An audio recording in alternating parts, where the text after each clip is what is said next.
Shalom anak-anak, selamat pagi semuanya. Bagaimana kabarnya hari ini? Mudah-mudahan semua dalam keadaan sehat ya. Anak-anak, kita baru saja merayakan HUT RI, Hari Ulang Tahun Negara Republik Indonesia yang ke-76. Bapak berharap kita dapat mengisi kemerdekaan kita ini dengan cara yang baik, yakni dengan belajar dan bersungguh-sungguh belajar. Karena apa?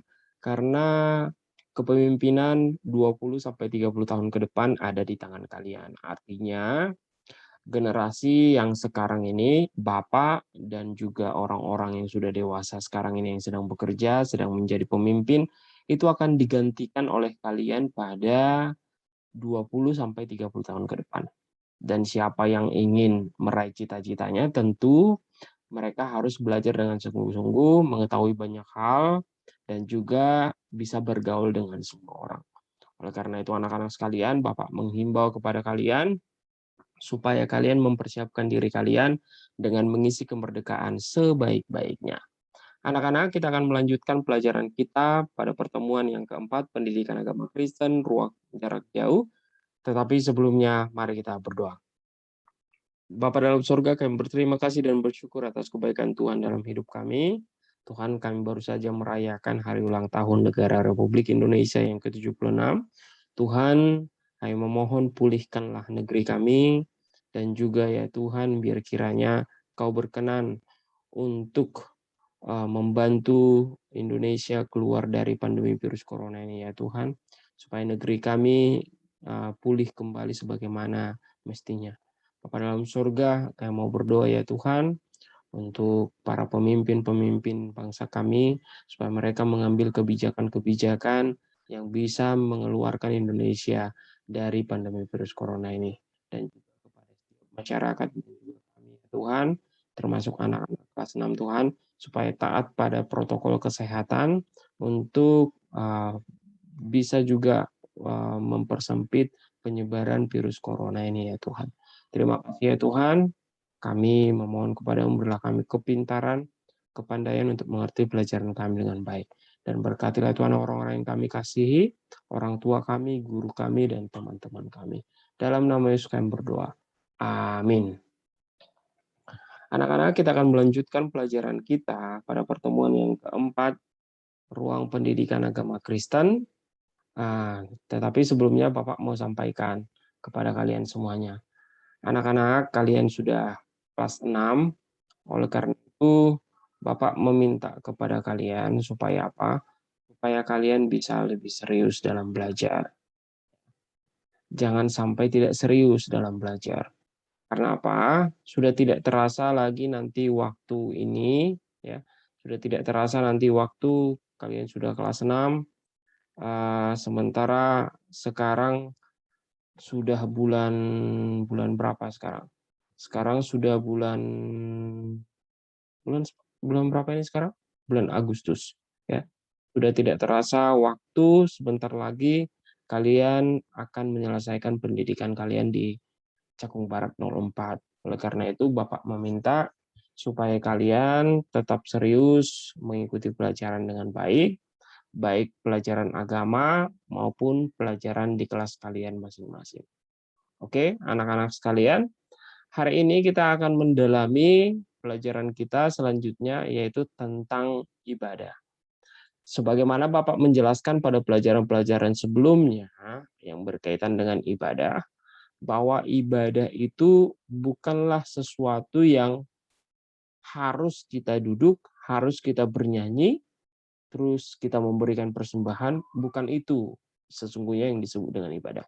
Tapi ibadah itu ialah bagaimana kita bisa melakukan kehendak-kehendak Allah, perintah-perintah Allah dalam kehidupan kita.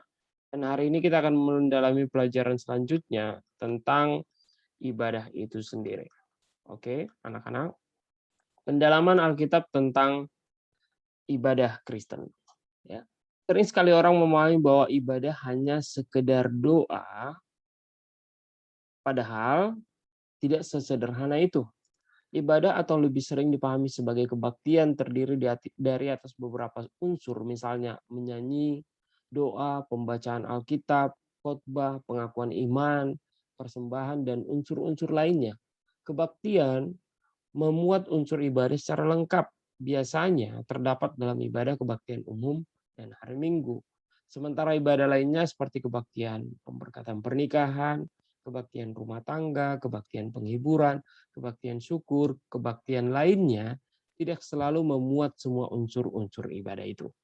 Ada unsur-unsur ibadah yang tadi Bapak sampaikan. Yang pertama adalah menyanyikan pujian kepada Allah. Yang kedua, berdoa, terus ada pembacaan Alkitab, dan ada khotbah, terus ada pengakuan iman rasuli, terus ada persembahan, dan juga doa penutup. Itu adalah ibadah yang harus dipenuhi. Unsur itu harus dipenuhi dalam ibadah raya atau ibadah minggu besar. Tetapi dalam ibadah-ibadah lainnya itu tidak terlalu dipaksakan. Misalnya ibadah keluarga, ibadah rumah tangga itu tidak selalu harus mengikuti ibadah unsur-unsur itu harus diikuti, tetapi bisa lebih fleksibel atau bisa hanya sesederhana mungkin ya. Misalnya hanya bernyanyi, berdoa, khotbah, selesai ya. Sebetulnya orang Kristen beribadah kepada Tuhan setiap hari. Dari apa? Dari cara hidup mereka. Dan itu dapat dilakukan di rumah, di sekolah, atau di tempat bekerja. Beribadah dalam pengertiannya, ayat Alkitab mengatakan, jika 2 atau 3 orang berkumpul, maka di situ Allah hadir. Bukan berarti ketika kamu berdoa sendiri Allah tidak hadir. Sudah. Tetapi dikatakan bersekutu, berkumpul, beribadah, sudah. Kalau kamu sendiri itu namanya ibadah pribadi. Artinya kamu cukup nyanyi. Tapi kalau komunal atau berkumpul atau bersama-sama atau bersekutu, ada 2, ada 3 orang bersama-sama bernyanyi, memuji nama Tuhan. Di situ Allah hadir. Artinya, ibadah itu tidak semata-mata dan harus dilakukan di gedung gereja. Tidak semata-mata harus dilakukan di dalam kamar, di dalam rumah. Tetapi ketika ada 2, 3 orang berkumpul atas nama Tuhan atau atas nama Allah, mau kalian misalnya di tepi pantai pun bisa beribadah. Mau kalian di gunung yang paling tinggi pun bisa beribadah. Mau di bawah tanah pun di terowongan bisa beribadah. Mau di bawah laut itu di kapal selam bisa beribadah. Mau di pesawat ketinggian yang sangat tinggi itu bisa beribadah. Itu 2, 3 orang berkumpul. Ya kamu sendiri ya di mana saja bisa beribadah. Tidak ada yang bisa membatasi. Ya. Jadi oleh karena itu kita beribadah setiap hari karena mensyukuri kebaikan Tuhan yang juga berlangsung setiap hari dalam kehidupan kita. Jadi kita beribadah ialah untuk meresponi kebaikan Tuhan setiap hari dalam kehidupan kita. Makanya anak-anak secara pribadi kita harus memulai hari-hari kita dengan beribadah kepada Allah secara pribadi. Karena kita menerima kebaikan Allah setiap hari. Maka beribadahlah setiap hari. Apakah kamu harus mengikuti unsur-unsur ibadah formal? Tidak perlu. Kamu cukup dengan berdoa. Itu pun ibadah. Ya. Kamu cukup dengan berdoa karena itu adalah napas kekristenan. Anak-anak sekalian, ya, kita mensyukuri kebaikan Allah setiap hari. Tuhan selalu memberikan hari baru kepada kita setiap kali kita bangun pagi. Karena itu, kita menaikkan syukur kepada Tuhan melalui doa dan nyanyian kita. Dan sikap yang gemar beribadah serta bersyukur akan menjadi karakter yang baik dalam kehidupan kita. Kita membiasakannya. Tetapi ingat, kamu perlu menghayati alasan dan tujuan kamu beribadah. Jangan hanya ikut-ikutan saja. Jangan hanya ikuti penugasan dari Bapak saja. Jangan hanya mengikuti perintah dari orang tua saja. Kita harus bisa meresapi. Kita harus bisa menghayati mengapa kita beribadah kepada Allah. Anak-anak kelas 6 sudah harus bisa mengerti mengapa aku berdoa ya kepada Allah. Kenapa aku nggak berdoa kepada Allah-Allah lain? Kenapa aku nggak berdoa kepada Naruto? Gitu. Kenapa aku nggak berdoa kepada Power Rangers? Kenapa aku nggak berdoa kepada apa itu lagi yang hero-hero misalnya Superman? Kenapa aku nggak berdoa kepada Gatot Kaca? Kenapa aku nggak berdoa kepada hero-hero yang lain yang kelihatan hebat sekali? Tapi kenapa aku harus berdoa kepada Tuhan Yesus? Pernahkah kalian memikirkannya? Pernah nggak kalian memikirkannya? Kenapa harus ke Tuhan Yesus?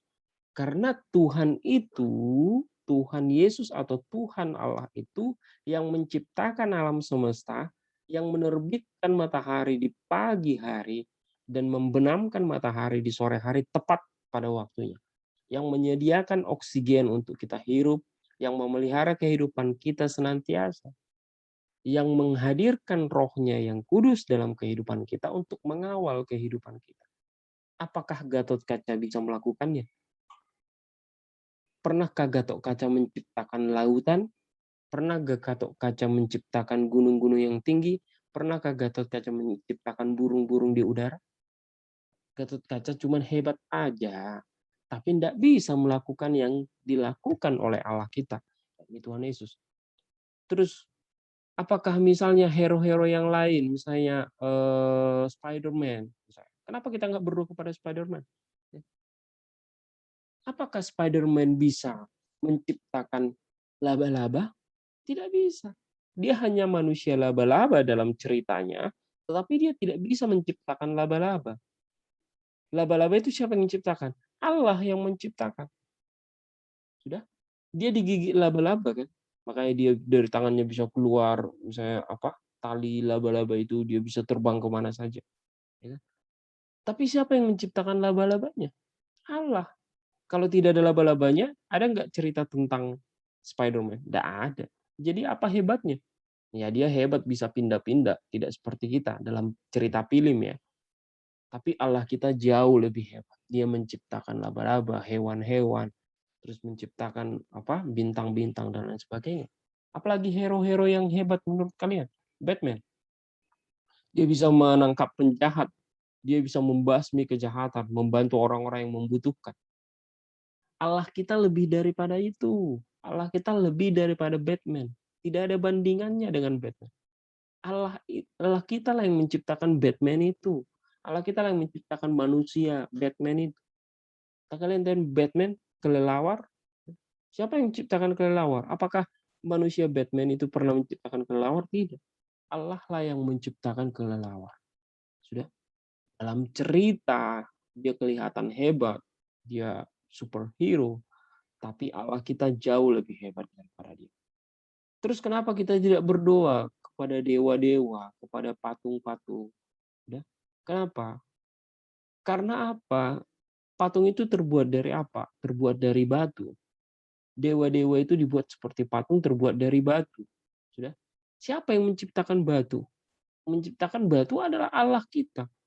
Jadi oleh karena itu, siapa yang paling hebat? Ya Allah kita, Tuhan Yesus. Karena jelas dalam kitab Kejadian pasal 1 ayat 1 dan seterusnya itu menceritakan tentang Allah menciptakan langit dan bumi, tentu Allah menciptakan batu di dalamnya, menciptakan tanah di dalamnya. Terus Allah menciptakan cakrawala untuk memisahkan air di darat dan di udara. Terus Allah menciptakan terang, Allah menciptakan apa?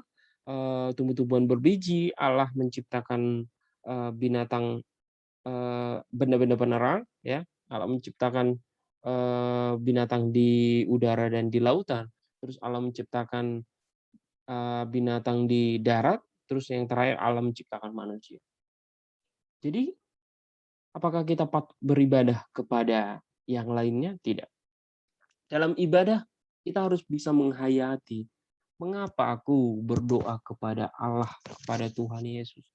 Karena Tuhan Yesus sudah baik kepada aku. Seperti apa bukti kebaikannya? Dia memelihara aku. Seperti apa dia memelihara aku? Dia menurunkan matahari, menerbitkan matahari di pagi hari tepat dan membenamkannya di sore hari dan mengizinkan aku istirahat malam hari. Itu masih samar-samar kita mengerti tentang kebaikan Allah. Terus emang apa fungsi matahari dalam kehidupan kita? Kalau tidak ada matahari dalam kehidupan kita, maka kita akan mengalami banyak kesusahan. Pertama, kalau matahari tidak terbit satu hari saja, apa yang terjadi? Maka tumbuh-tumbuhan akan layu, tanah akan gersang. Sudah. Terus para petani akan kesusahan untuk menjemur padinya, para nelayan akan kesusahan untuk menjemur ikannya. Sudah. Dan yang paling paling berpengaruh ialah tumbuhan tidak dapat berfotosintesis. Akhirnya apa? tumbuhan itu tidak bisa makan dan akhirnya layu dan mati. Oleh karena itu anak-anak sekalian, sementara pohon sangat kita butuhkan dalam kehidupan kita, daun-daunan sangat kita butuhkan dalam kehidupan kita. Untuk apa? Untuk menyerap karbon dioksida, sudah, udara yang kotor diserap oleh dia, dihirup oleh tumbuh-tumbuhan itu, kemudian dikeluarkannya ya dari pori-pori pernapasan tubuh, dikeluarkannya oksigen atau O2 atau udara yang bersih. Jadi kalau anak-anak tidak menyukai tumbuh-tumbuhan dengan cara menebangnya sembarangan, merusaknya sembarangan, berarti dia sudah tidak ingin hidup. Karena kita harus hidup berdampingan dengan tumbuh-tumbuhan, berdampingan dengan pepohonan, karena kita sangat membutuhkan pepohonan untuk kelangsungan kehidupan kita. Anak-anak sekalian, itulah mengapa kita harus berdoa kepada Allah. Karena dengan berdoa kita menjalin hubungan dengan Allah. Dengan berdoa kita terus mengikat diri kita dengan Allah. Bagaimana kita mengatakan, aku percaya kepada Allah yang Maha Kuasa, Khalik langit dan bumi, tapi kita tidak pernah menghubunginya. Bagaimana kita mengatakan, aku itu punya orang tua, gitu, tapi kamu nggak pernah bicara dengan orang tuamu. Kamu katakan, aku punya teman, tapi kamu nggak pernah bicara dengan teman. Itu kan sesuatu yang lucu. Kita mengatakan, aku percaya kepada Tuhan Yesus, tapi kamu tidak pernah menyapanya, tidak pernah berdoa menyapanya. Maka dengan demikian kita mulai menghayati, anak-anak sekalian, mari kita hayati apa makna peribadahan orang Kristen. Oleh karena itu, kehadiran Tuhan perlu dipahami dengan baik. Bahwa kehadiran Tuhan bukan hanya pelengkap dalam kehidupan kita, tapi kehadiran Tuhan menjadi sesuatu yang sangat kita butuhkan senantiasa dalam kehidupan kita. Dalam kebaktian juga kita merasa dekat dengan Tuhan. Misalnya dalam nyanyian mengungkapkan kebaikan Tuhan. Ya, misalnya contoh ada lagu Tuhan Yesus baik, sungguh amat baik untuk selama-lamanya. Tuhan Yesus baik. Kalian bisa nggak meresapi lagu ini? Tuhan Yesus baik. Langsung kamu ingat, apa kebaikan Tuhan yang kamu terima, supaya kamu merasakan kebaikan Tuhan itu melalui lagu itu. Tapi yang ada anak-anak kebanyakan Tuhan Yesus baik, terus yang dipikirkan, nanti ya aku tonjok kamu ya, katanya. Dia tidak senang melihat teman di sampingnya. Tapi sambil nyanyi Tuhan Yesus baik, dia berpikir akan tonjok temannya nanti selesai bernyanyi. Apakah itu baik? Tidak baik. Makanya ketika beribadah, di mana kita beribadah, harus disitulah pikiran kita. Harus disitulah fokus kita. Jangan kemana-mana. Jangan pikirkan makanan yang enak dulu. Jangan pikirkan dulu minuman yang enak dulu. Pikirkanlah ibadahmu saat. Oke anak-anak sekalian. Yang pertama, unsur dalam ibadah adalah doa. Doa merupakan ungkapan hati manusia dalam kata-kata. Ya, dalam Alkitab dikatakan berdoalah dengan rohmu, tapi berdoa juga dengan kata-kata, dengan akal budimu. Tidak mungkin kita berdoa dengan kata-kata yang tidak baik, mengucapkan kata-kata yang tidak baik.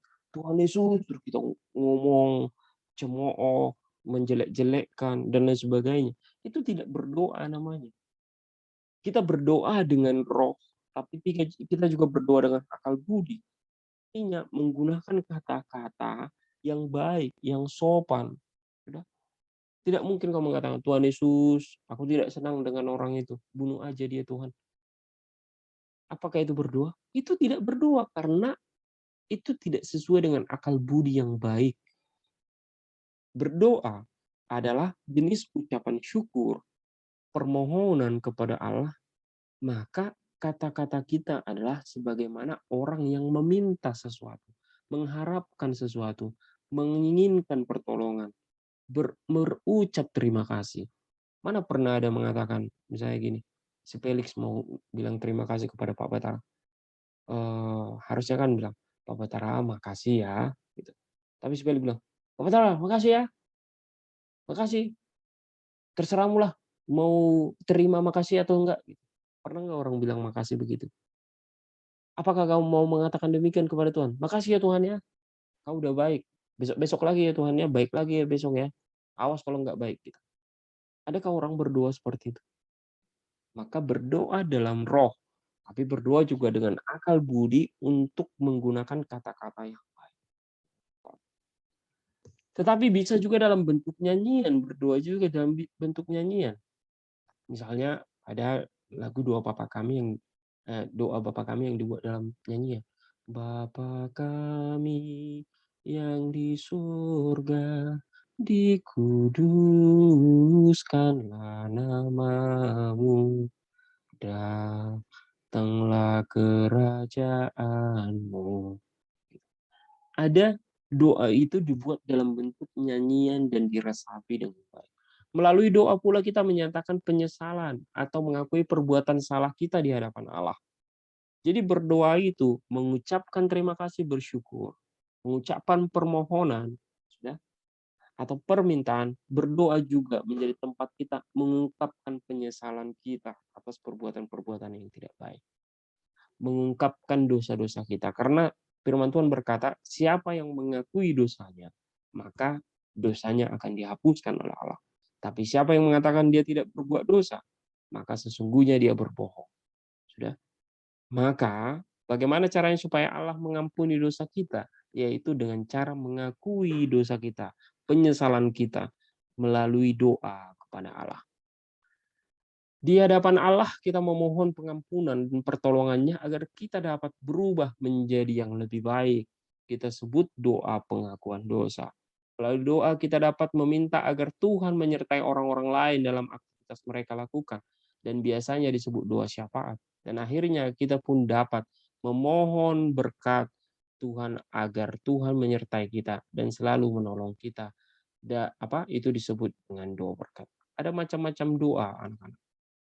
Ya, ada doa pengakuan dosa, ada doa pertolongan, ada doa berkat, terus ada ucapan syukur, ada doa penyesalan, ada macam-macam. Pokoknya doa itu alat yang bisa kita gunakan untuk menjalin hubungan dan berkomunikasi dengan Allah. Hanya itu caranya, maka pergunakanlah itu dengan baik. Ya. Ingat, doa itu seperti kata lagu, doa itu bisa mengubah segala hal. Sudah, doa itu bisa mengubah banyak hal. Ya, doa bisa doa bisa menolong kita dari segala keterpurukan. Doa bisa menolong kita dari segala sesuatu yang tidak kita inginkan. Doa bisa menolong kita dalam saat kesulitan. Ya. Mengapa? Karena dikatakan Allah itu hanya sejauh doa. Maka mintalah kepada Allah. Ya. Mintalah kepada Allah. Firman Tuhan berkata, siapa yang meminta, dia akan diberikan. Maka mintalah kepada Allah. Ketoklah senantiasa pintunya, supaya Allah membukakan banyak jalan dalam kehidupanmu. Anak-anak sekalian, ya, berdoa itu bisa mengubah banyak hal. Hanya ada sebuah cerita orang ibu yang melihat anaknya preman, nakal, tinggi besar, sering pukulin orang. Tapi ibunya berlutut tiap hari berdoa, berlutut tiap hari berdoa. Suatu ketika laki-laki yang tinggi besar yang preman itu pulang ke rumah melihat ibunya berdoa sambil menangis. Terus dia tidak tahan melihat air mata ibunya. Karena doa ibunya itu ingin dia berubah menjadi anak yang baik.